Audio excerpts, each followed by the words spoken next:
నేను చేస్తున్న ప్రొఫెషన్ నాకెంతో ఇష్టమైంది. నేనెంతో ఎంజాయ్ చేస్తున్నది.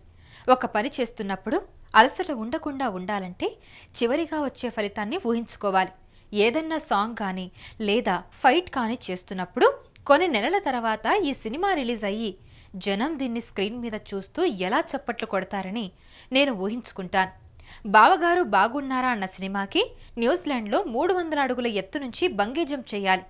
దాన్ని చూడగానే నాకు వణుకు వచ్చింది. ఏంట్రా బాబోయ్, దూకగలనా అనుకున్నాను. సినిమాలో అది హీరో ఇంట్రడక్షన్ షాట్ అనుకుంటా. ఫైట్ మాస్టర్ దూకుబాస్ అని దూరం నుంచి అరిచాడు.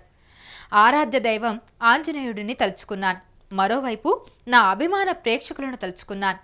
సినిమా మొదటి రోజు అభిమానుల మధ్య ఈ ఫస్ట్ ఇంట్రో షాట్ రాగానే థియేటర్ ఎలా ఉంటుందో ఊహించుకున్నాను.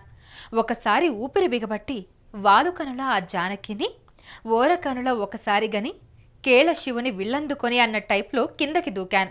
అరక్షణం తర్వాత చుట్టూ నిలబడి చూస్తున్న జనం చప్పట్లు లోయ అంతటా ప్రతిధ్వనించాయి.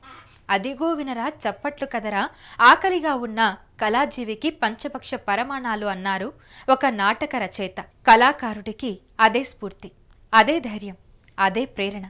ఏ పని చేసినా ఈ విషయం గుర్తుపెట్టుకుంటే ఇక అలసట సమస్య అనేది ఎక్కడుంది?